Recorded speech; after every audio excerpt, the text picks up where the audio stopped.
Continuamos entonces con el tema de turismo y desarrollo.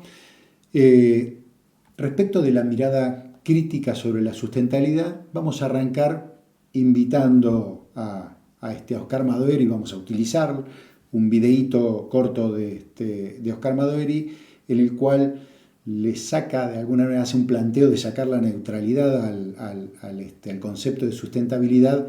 Yo diría que lo dota de la dimensión política al concepto de sustentabilidad. Vamos con el video. Muy buenos días. Bueno, un gusto estar compartiendo con ustedes estas jornadas. Muchas gracias, Fundación Compromiso, por la invitación. Y la verdad que la escuchaba recién a Beatriz y me parece que marcó muy claramente el campo, ¿no?, de discusión. Tiró ya toda una serie de ejes que son muy interesantes como para que nos planteemos discutir. Es una jornada de debate y de trabajo, así que tomémoslo desde ese punto de vista. Darnos la posibilidad de poner en cuestión algunos temas que están vinculados a la sustentabilidad, pero que tienen que ver con los roles que nosotros podemos cumplir desde los distintos ámbitos donde nos desempeñamos, ¿no? El tema de la sustentabilidad me parece que es un concepto en debate claramente hoy día en el mundo, no solo en nuestro país, porque por un lado cada vez más lo incorporamos en el lenguaje, en el discurso, en algunas prácticas. Es como que vendría a ser como un paraguas que nos permite cubrir toda una serie de cuestiones y de deseos que tenemos respecto a, básicamente, a la mejora en la calidad de vida de las sociedades y de las personas en particular. Pero también está en debate porque día a día somos más conscientes, yo creo, de que el mundo está bajo un modo de desarrollo que es insustentable, o que por lo menos tiene que hacer enormes esfuerzos para demostrar que no lo es, que efectivamente puede generar mejores opciones para la vida de las personas. La sustentabilidad básicamente implica algún equilibrio entre la eficiencia económica, la equidad social y el equilibrio medioambiental. Y el tema es que cuando uno mira datos fuertes, vemos que efectivamente la equidad social está muy lejos de lograrse a escala global, ¿no? 1 de cada 3 habitantes de este planeta vive en condiciones de pobreza o de miseria extrema. Que el tema del equilibrio ambiental es una cuestión que día a día comprobamos que si algo hemos hecho es agredir a la naturaleza, nos hemos apropiado como sociedad, como cultura, como civilización de la naturaleza y nos está empezando a pasar fuertemente facturas, ¿no? Algún pensador francés, Paul Virilio, decía, creo que lo conocen a eso, pero es bueno remarcarlo en este momento, que es tan insustentable este modo de desarrollo que si todos tuviéramos un nivel de consumo como el que tiene un ciudadano medio europeo, necesitaríamos 2 planetas. Pero si todo el mundo tuviera un nivel de consumo como tienen los sectores de más altos de ingresos de la sociedad norteamericana, necesitaríamos 5 planetas. Con lo cual, hay evidentemente un modo de desarrollo que nos está desafiando a pensar cómo resolver este tipo de cuestiones, porque evidentemente no da para todos. Y aquí me parece que se abren varios caminos en cómo interpretar la sustentabilidad, pero como siempre esos caminos conducen a 2 polos opuestos. Después hay instancias intermedias, ¿no? Pero yo creo que por un lado está lo que podríamos denominar una idea de sustentabilidad celebratoria, es decir, que aquellos que entienden y sostienen que efectivamente es posible encontrar una armonía entre esos 3 aspectos, entre lo ambiental, lo social y lo económico. Y que eso solo depende de que seamos lo suficientemente racionales y que consensuemos políticas. Pareciera ser que nos dice, hay un camino de armonizar esas 3 esferas en tensión por el lado del acuerdo, de de los consensos, de no tocar las bases en las que se sustentan el desarrollo de nuestras sociedades. Y por otro lado hay una postura, diríamos, de sustentabilidad crítica que cree exactamente lo contrario, ¿no? Es decir, bueno, no hay solución a los problemas de sustentabilidad del desarrollo de las sociedades a nivel global y en cada uno de nuestros ámbitos si no es afectando las reglas de juego que están imperando. Es decir, si no revisamos las pautas de consumo, si no revisamos las pautas de producción, si no revisamos fuertemente las pautas de distribución social y si no revisamos también la relación entre la sociedad y la naturaleza. Creo que ahí está el debate. Cada uno de nosotros con su mirada, con sus puntos de vista, con la ideología que todos cargamos, estaremos más cerca o más lejos de eso. Pero me parece que es necesario ponerlo en cuestionamiento, sacarle al concepto de sustentabilidad su neutralidad. No es un concepto neutral, ni es un concepto que defina cosas por sí mismo. Hay que darle contenido. Y como muy bien decía Beatriz, ese contenido es siempre político. Es una opción política el contenido que le queremos dar al concepto de sustentabilidad. ¿Y por qué discutir esto a partir de la idea de ciudades sustentables? Porque creo que creemos que estos procesos siempre se construyen desde el territorio. Siempre se construyen desde un ámbito donde el problema aparece en concreto, donde aparece un problema de residuos, donde aparece un problema de energía, donde aparece un problema de contaminación ambiental a través del uso de algún producto, donde aparecen los problemas que los actores vinculados a ese territorio están en mejor conocimiento, están directamente involucrados y por ende podemos comenzar a ofrecer caminos alternativos. Priorizar la mirada desde abajo, desde los territorios, sin perder de vista que estamos, reitero, en un debate de época y, como decía al principio, en un dilema civilizatorio respecto del tipo de sociedad global que queremos construir.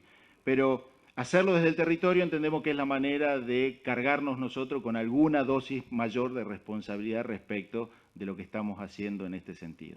Por eso discutir en torno a ciudades sustentables. El programa es muy rico.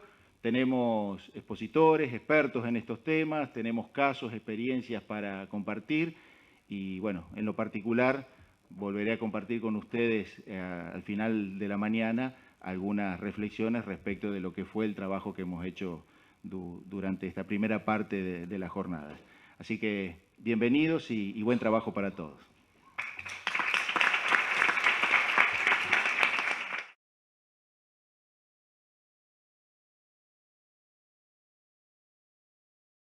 Bien, espero que les haya gustado. Creo que es muy claro Madoeri en el planteo. Me parece muy interesante desde el lugar donde realiza el planteo y son claramente conceptos, digamos, desde el plano de cultural de Jaguaribe, estamos hablando de formulaciones de valor distinta respecto de cómo entramos a mirar la sustentabilidad. Y acá, casi como para tratar no necesariamente de enfrentar, sino de comparar y ver un poco el tema de los autores y de las escuelas, por un lado, Latouche, dentro de lo que es el pensamiento del decrecimiento, nos hace un planteo con una cita textual acá: social, humano, local, sostenible. El desarrollo se ha revestido de trajes nuevos, pero la lógica económica sigue siendo la misma. Por el otro lado, Arturo Escobar, Eduardo Budinas, Escobar colombiano, trabajando en una universidad en Estados Unidos desde hace muchísimos años, Eduardo Budinas uruguayo. Ambos son referentes claros de la concepción del buen vivir. Dentro de la concepción del buen vivir hay un planteo, digamos, de que el término desarrollo caducó, digamos, que ya no se puede hablar más en términos de desarrollo. La Escuela del Buen Vivir se basa mucho, sobre todo, en las comunidades indígenas andinas, sobre todo la ecuatoriana y la boliviana, quechua y aymara, e inclusive plantean que el concepto de desarrollo en términos de crecimiento no existe directamente como vocablo, como concepto dentro de esos idiomas, del aymara y del quechua, digamos, ¿no? Entonces, lo que buscan es hacer un planteo de conceptualizar de manera distinta, lo que por el Capalvo llamaría, Capalvo, no solo Capalvo, digamos, pero resignificar el desarrollo, pero que estemos hablando de desarrollo y resignificarlo o ponerle, digamos, reconceptualizar al concepto de desarrollo y desenmascarar el concepto de crecimiento económico, la mirada económica que subyace cuando estamos hablando de desarrollo, inclusive en términos de desarrollo social o desarrollo humano, desarrollo local o de desarrollo sostenible. De alguna manera el planteo pasa por el mismo lado. Las críticas pasan hacia el mismo lado y unos dicen no hablemos de desarrollo, ¿sí? Entonces no podemos hablar de desarrollos alternativos, el desarrollo sostenible sería una de las alternativas de desarrollo alternativos, sino que tenemos que hablar de alternativas al desarrollo, ¿no? O sea, de conceptos alternativos a ese concepto de desarrollo. Y en función de esto es que está la concepción del buen vivir o vivir bien, el buen vivir sobre todo desde la escuela que viene más de Ecuador y el vivir bien el que viene más desde los pensadores del lado de Bolivia. Max Neff, cuando hace el planteo de la economía de servir a las personas y no a la inversa, de alguna manera está parado dentro de esta crítica, en realidad se para directamente en una concepción que arranca de manera distinta, sí utilizando el término desarrollo, para este caso a escala humana. Capalvo, que es otro texto que tiene dentro de la bibliografía obligatoria, que es el compilador del libro Resignificado del Desarrollo, hace un paneo de cómo fue la evolución del concepto a lo largo de la historia, arrancando con la idea de progreso, digamos, ¿no? Cómo fueron cambiando los términos de desarrollo verde, desarrollo sustentable, y plantea siempre que la pata económica es lo que él llama el núcleo duro, es lo que prevalece y que todo el resto está en función de esa pata. Y creo que Madoeri es uno de los más claros, por lo menos a mi concepto, a mi criterio, o por lo menos para explicarlo me resulta probablemente el más claro, y lo explica más o menos en estos términos. Cuando estamos hablando de desarrollo sustentable, estamos hablando de 3 vértices en equilibrio, 3 patas en equilibrio, 3 esferas en equilibrio, que es lo ambiental, lo social y lo económico, y que de alguna manera el conseguir la sustentabilidad es poner en equilibrio esas 3 esferas. Y el planteo de Madoeri es que en realidad nunca están en equilibrio, porque siempre están paradas sobre la esfera económica, y que desde la esfera económica se atiende a la esfera medioambiental en tanto es proveedora de recursos naturales, y que se atiende a la esfera social en tanto es proveedora de recursos humanos. Y por lo tanto, si atentamos contra esas 2 esferas, estamos atentando a la posibilidad del crecimiento económico. Nos quedamos sin recursos humanos o naturales, por lo tanto tenemos que ver cómo hacemos para que duren más, porque si no, no podemos seguir creciendo económicamente. Y estas son las esferas por ahí que en realidad más que estar en equilibrio están en tensión y están tensionadas desde la esfera económica. Creo que por lo menos a mí me resulta mucho más simple explicarlo desde el planteo de Madoeri, pero acá lo que tenemos es una congruencia de alguna manera en la crítica a ese crecimiento infinito planteado desde el concepto tradicional de desarrollo, incluido el de desarrollo sustentable. Acá, y a modo de hacer no un resumen, sino por ahí un planteo que pueda llegar a entenderse distintos tipos de miradas y cómo podríamos llegar a englobarlas. Uno podría decir que en el desarrollo, por lo menos el desarrollo en el primer concepto sería el de la mirada centrada en el crecimiento económico. Después vienen unas críticas a ese planteo, por lo tanto aparecen los desarrollos alternativos, ¿no? Lo que la Escuela del Buen Vivir llama los desarrollos alternativos. Y por un lado está la mirada centrada en la satisfacción de las necesidades, expone la idea de que el desarrollo debe satisfacer al menos las necesidades básicas de todas las personas, o las centradas en el tema de la equidad, que repara el tema de la justicia y el equilibrio, buscando mayor bienestar. Y acá por ahí un concepto que manejan, una frase que manejan bastante dentro del Buen Vivir. El Buen Vivir es una escuela sobre todo latinoamericana, que caló bastante fuerte dentro de Europa. Son muchos pensadores europeos que siguen o que adhieren, digamos, al concepto del buen vivir.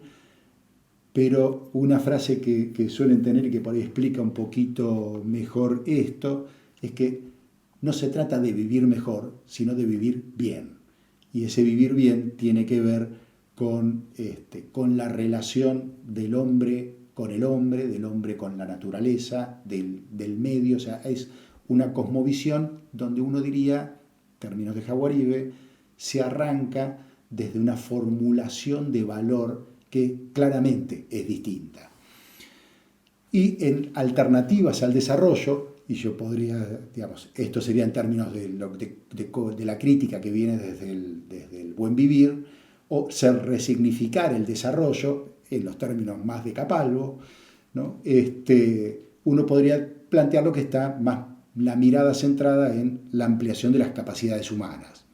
Y ahí entra el desarrollo a escala humana de Max Neff, Elizalde. Dentro de esto podría estar el pensamiento de Lucio Capalvo. Lucio Capalvo es argentino, Max Neff es chileno, Elizalde también. El título del artículo de Capalvo, que es Del dominio material al dominio de las ilimitadas potencialidades humanas, habla mucho de esto, digamos, ¿no? De pasar de esa mirada, de esa pata económica en los términos de Madueri, ¿no? de esa mirada solamente desde la esfera económica, a pensarlo en términos de las potencialidades humanas en términos amplios, ¿no? En el pensamiento del decrecimiento, Serge Latouche como casi el fundador, se podría decir, Taibo, Jackson, y es más, el mismo Capalvo tiene un segundo libro que se llama Decrecer con equidad, o sea que también está el tema de decrecimiento, que es esto, ¿no? Está más planteado como eslogan, como les decía hace un ratito, y que sobre todo plantea la crítica, pone en cuestión en términos de Ollak y O'Donnell, que es un texto que vamos a ver en política y que ustedes ya vieron con Capa Negra, pone en cuestión, digamos, busca poner en cuestión el paradigma dominante de desarrollo, porque claramente el desarrollo sustentable es insustentable, ¿no? Un desarrollo, por más que plantee cuidar el medio ambiente para que dure más, no hay manera de que dure más si sigue planteándose los términos de producción en crecimiento infinito, ¿no? Y después el buen vivir o el vivir bien, Sumac Kawasai, no sé cómo se pronunciará en quechua, o Camania, no sé cómo se pronunciará en aymara, es el concepto, o inclusive Gudinas en un momento habla que más que de buen vivir habría que hablar de buenos vivires, porque no hay un modelo a imponer, no es que este es el formato del buen vivir y de esta forma hay que vivir, sino que la forma que, digamos, en la que mejor quiere vivir cada comunidad, la define cada comunidad. Por lo tanto, no hay un buen vivir, sino buenos vivires, ¿no? En términos o de planteo de Gudinas, de Acosta, Mantilla, que es colombiano, Acosta es ecuatoriano, Unceta es un vasco, es un español, que hay un texto que lo tienen ustedes también dentro de la bibliografía básica, está muy interesante y que hace un recorrido de distinta manera que Capalvo, pero que hace un recorrido por la evolución del concepto y con una mirada muy puesta en la escuela del buen vivir. Vamos a ver de alguna manera en el concepto, cuando uno dice paradigma, el paradigma de desarrollo dominante claramente no es el de desarrollo a escala humana, ni el del buen vivir, ni el del decrecimiento. Sí hay, hay ejemplos donde esto se está dando de una u otra manera, pero creo que vamos a un video de Alejandro Mantilla que creo que plantea el punto en el cual, el punto de partida, desde donde puede trabajar, sí creo que tiene que ver bastante con Jaguaribe. Vamos al video.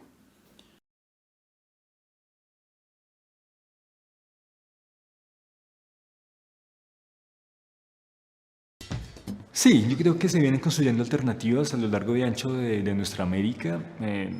Yo creo que un primer paso para las alternativas es la necesidad de generar esta crisis de hegemonía frente al modelo, es decir, demostrar cómo este modelo genera impactos ambientales, que no es una buena alternativa económica y además que nos mete en una trama civilizatoria que es muy perversa con la naturaleza y con las comunidades.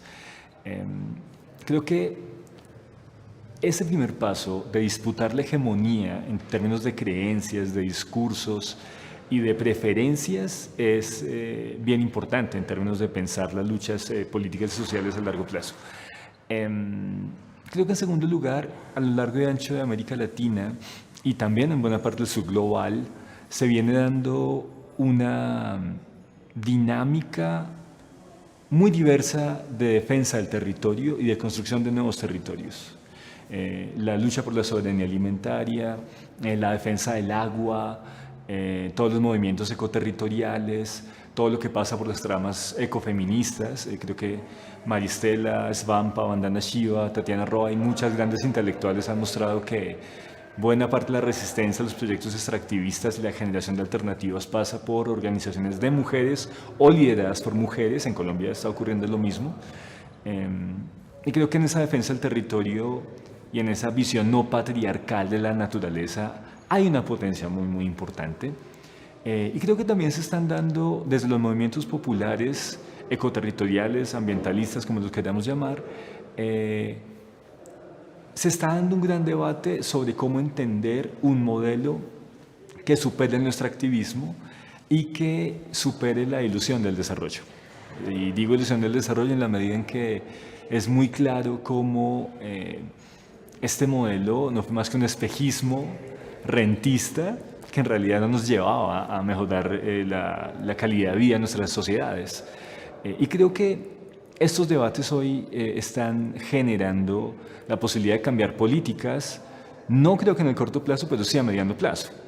En Colombia, por ejemplo, el reciente debate electoral estuvo muy marcado por la pregunta de cómo generar una transición energética hacia energías alternativas que respeten los territorios y que desenvuelvan otro tipo de trato con la naturaleza. Y creo que hay unas claves importantes. Ahora, hay un problema que es real y es que tal vez estamos viendo avances importantes que tal vez se materialicen en el mediano plazo, pero ya en el corto plazo tenemos una crisis socioecológica que está poniendo en peligro la vida de la raza humana en el planeta. Así que yo creo que este es un momento muy importante de defensa del territorio, de resistencias y de debates, de maneras de superar el modelo, pero el problema es si tenemos realmente el tiempo, aunque eso suene catastrófico, pero la crisis socioecológica está generando impactos gravísimos a lo largo y ancho del planeta y necesitamos respuestas también un poco más en el corto plazo y no solo en la posibilidad del mediano plazo.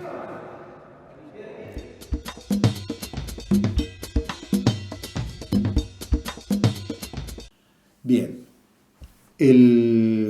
lo que nos plantea Mantilla, como les decía recién, tiene todo que ver con el planteo de Helio Jaguaribe de trabajar sobre el plano cultural, trabajar sobre la formulación de valor, poner a discutir ese paradigma dominante, en términos de Oslak y O'Donnell, poner en cuestión ese paradigma dominante en función de generar una crítica, un Z,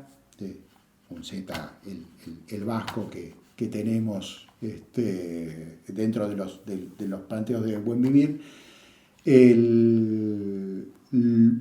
dice, o lo plantea en sacar, porque es la crítica al concepto hegemónico de desarrollo viene desde hace tiempo, o sea, desde la década del 60 Le Bret estaba discutiendo esto, fue en crecimiento sin duda, es enorme la cantidad de autores, es difícil que en alguna de las universidades el tema no esté puesto en cuestión, pero lo que plantea Unceta es de sacarlo de la academia. Las discusiones están pasando por la academia y no están siendo puestas en cuestión en términos sociales, ¿no? Por ahí sí, en algunas comunidades, porque de hecho la Constitución de Ecuador, de hecho de hace algunos años, no me acuerdo en qué año es que salió, incorpora, y la de Bolivia incorpora varios de los conceptos del buen vivir. Al mismo tiempo, no se trata de una normativa, no es que vamos a hacer un cambio de paradigma porque la norma lo diga, porque la Constitución saca 4 artículos y en función de eso pasamos de un paradigma a otro. El cambio de paradigma se da en el plano cultural, a partir de un plano de participación con un régimen de poder que legitime esos cambios de paradigma y que en la producción que haya cambios en la macrofunción económica, en los productores y en los consumidores que generen ese cambio y que la sociedad se esté manejando de otra manera. Ahí incorporamos un análisis a partir de Jaguaribe. Algunas preguntas para hacernos con respuestas abiertas. Cuando en turismo hablamos de desarrollo, ¿qué es lo que se desarrolla? ¿No? Escuchamos mucho el concepto de desarrollo turístico, el turismo se desarrolla, o fíjate cómo se desarrolló el turismo en tal destino o en tal otro. ¿Se desarrolla la comunidad o crece la actividad y en función de eso estamos hablando de desarrollo? ¿Hablamos de proyectos turísticos exitosos o es que están exitosamente vendidos? Y en ese caso, ¿de quién es el éxito? Y cabe preguntarse inclusive qué es el éxito, ¿no? Hay que definirlo primero para ver de qué estamos hablando. ¿En qué caso se considera que un destino turístico mejora? ¿Cuando incrementa la calidad de vida de residentes y turistas? ¿O cuando incrementa la cantidad de turistas, de plazas de alojamiento, de cubiertos, ¿no? Cuando crece y entonces la cosa va mucho mejor. Desde el paradigma dominante, que es el que nos cruza a todos claramente, todos estamos mirando desde acá. La comparativa entre destinos inclusive viene desde ahí. Y la pregunta que nos hicimos en la hipótesis, nos seguimos haciendo y seguiremos haciéndola, es si el turismo es o no un factor de desarrollo. Y un último punto que tiene que ver con esto último que planteábamos. Fíjense que en buenas partes de las metas o de los objetivos de las políticas turísticas o de los planes de desarrollo turístico, en casi todos los lugares, inclusive de planes a los cuales yo diría que están muy bien hechos, o por lo menos adhiero, se plantean en metas ser los primeros ser el primer destino turístico de América Latina. Por ejemplo, una de las metas del FEDS, que es un plan participativo, interesante, cuestionable desde algunos puntos, pero me parece un plan sumamente interesante. Y uno podría decir, si la meta es ser el primer destino turístico, el destino que recibe más cantidad de turistas de América Latina, capaz que estamos exactamente igual que ahora, todo el resto bajó y nosotros somos los primeros, la meta se cumplió. Digamos, ¿es eso lo que estamos buscando? O sea, estamos buscando ganarle al otro, estamos buscando en términos de partido de fútbol, estamos de competencia respecto de ese destino competidor, o estamos haciendo planteos en función de nosotros mismos. Por ahí a lo mejor sí podría ser, digamos, y tiene que ver con planteos de crecimiento, tener mayor capacidad hotelera o tener mayor cantidad de turistas y ahí estamos planteando en metas sobre nosotros mismos. Igualmente parados dentro de este paradigma, estaríamos o no, o porque a lo mejor podemos estar parados en otro paradigma, pero en realidad creemos que necesitamos crecer porque estamos necesitando ingresos para determinadas cosas. O queremos crecer porque en realidad creemos que el equilibrio lo vamos a obtener en determinada cantidad de plazas, en determinada cantidad de turistas, en determinada cantidad de habitantes, en determinada cantidad de relación de productos con el espacio, con ocupación de territorio, y bueno, en función de eso veremos cómo hacemos esos planteos. Bien, nos quedamos con esta pregunta casi final y vamos a ver unos planteos más en un videíto corto que va a ser el último del tema 2. O sea que continuamos con el cuarto video ya, ahora.